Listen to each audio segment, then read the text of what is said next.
ইন্নাল হামদুলিল্লাহ ওয়াসসালাতু ওয়াসসালামু আলা রাসূলিল্লাহ ওয়া বা'দ। সম্প্রতি অনলাইনের কল্যাণে একটি বিষয় বেশি বেশি চোখে পড়তেছে এবং বিভিন্ন মানুষও প্রশ্ন করতেছেন যে এই বিষাক্ত সাপ অর্থাৎ রাসেল ভাইপার থেকে আমাদেরকে বাঁচার জন্য বিশেষ কোনো আমল আছে কিনা, কোরআন হাদিস এই সম্পর্কে কি বলে। আল্লাহ তাআলা পবিত্র কালামুল্লাহর মধ্যে সূরাতুত তাহার 17 থেকে 21 নম্বর আয়াতের মধ্যে বলতেছেন, ওয়ালা আলকিহা ইয়া মূসা, আল্লাহ মূসা আলাইহিস সালামকে বললেন, হে মূসা, তোমার হাতের লাঠিকে জমিনের উপর নিক্ষেপ করো।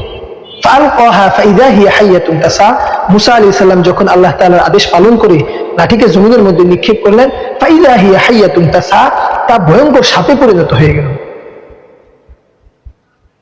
ওয়ালা খুযহা ওয়ালা তাখাফ, আল্লাহ বললেন, মূসা, তুমি এই সাপকে ধরে ফেলো। ওয়ালা তাখাফ, এবং ভয় পেও না। সানুঈদুহা সিরাতাহাল উলা, যদি তুমি আমার আদেশ পালন করো তাহলে কি হবে, তা পূর্বের অবস্থায় ফিরে আসবে। অতএব আমরা বুঝতে পারলাম, যদি আমরা আল্লাহ তাআলার হুকুমগুলো ভালোভাবে আদায় করি, আল্লাহ তাআলার ফরজ বিধানগুলো, আল্লাহ তাআলার ওয়াজিব বিধানগুলো আমরা সুন্দরভাবে আদায় করি, আল্লাহ তাআলা আমাদের এই সকল আযাব থেকে রক্ষা করবে।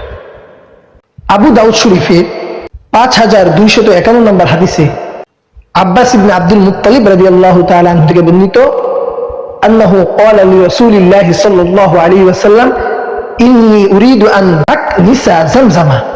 তিনি বলেন, আমি রাসূলুল্লাহ সাল্লাল্লাহু আলাইহি ওয়াসাল্লামের কাছে আবেদন করলাম, হুজুর, আমরা তো জমজমের কূপ পরিষ্কার করতে চাই।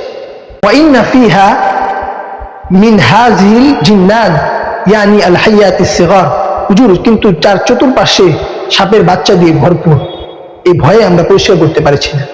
ফামার রাসূলুল্লাহ সাল্লাল্লাহু আলাইহি ওয়াসাল্লাম বিকতলিহিন্না, রাসূলুল্লাহ সাল্লাল্লাহু আলাইহি ওয়াসাল্লাম আদেশ করলেন এই সাপগুলোকে মেরে ফেলার জন্য। অতএব আমরা যদি সাপ দেখি তাহলে সাপকে মেরে ফেলি। আন ইবনে মাসউদ রাদিয়াল্লাহু তাআলা আনহু قال, আবু দাউদ শরীফের 5249 নম্বর হাদিসে রাসূলুল্লাহ সাল্লাল্লাহু আলাইহি ওয়াসাল্লাম বলতেছেন, আন ইবনে মাসউদ রাদিয়াল্লাহু তাআলা আনহু قال, قال রাসূলুল্লাহ সাল্লাল্লাহু আলাইহি ওয়াসাল্লাম, উকতুলুল হাইয়াতা কুল্লাহুন্না, তোমরা ছোট বড় বিষাক্ত সমস্ত সাপগুলোকে মেরে ফেলো। ফামান খাফা সারাহুন্না ফালাইসা মিন্না, সুতরাং যে ব্যক্তি ভয় করে এই সাপগুলোকে মারবে না, সে আমার উম্মতের দলভুক্ত নয়। অতএব আমরা সাপ দেখার সাথে সাথে সাপগুলোকে সাহসিকতার সাথে, যারা মারতে পারে, অভিজ্ঞ আছে, তাদেরকে দিয়ে আমরা এই সাপগুলোকে মেরে ফেলি, যেন পরবর্তীতে কারো ক্ষতি না করতে পারে।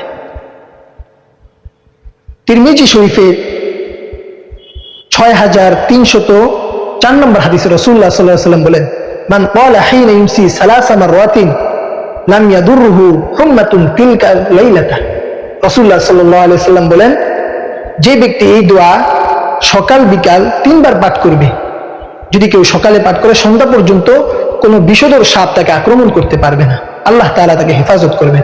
কেউ যদি সন্ধ্যাবেলা এই দোয়া 3 বার পাঠ করে সকাল পর্যন্ত, তাকে কোনো বিষধর সাপ আক্রমণ করতে পারবে না। দোয়াটা কি? আউযু বিকালিমাতিল্লাহিত তাম্মাতি মিন শাররি মা খালাক, আউযু বিকালিমাতিল্লাহিত তাম্মাতি মিন শাররি মা খালাক। আমরা ভিডিও দেখে বারবার শিখে নিব, আউযু বিকালিমাতিল্লাহিত তাম্মাতি মিন শাররি মা খালাক। আল্লাহ তাআলা আমাদেরকে উক্ত বিষয়ের উপর আমল করার তৌফিক দান করুক।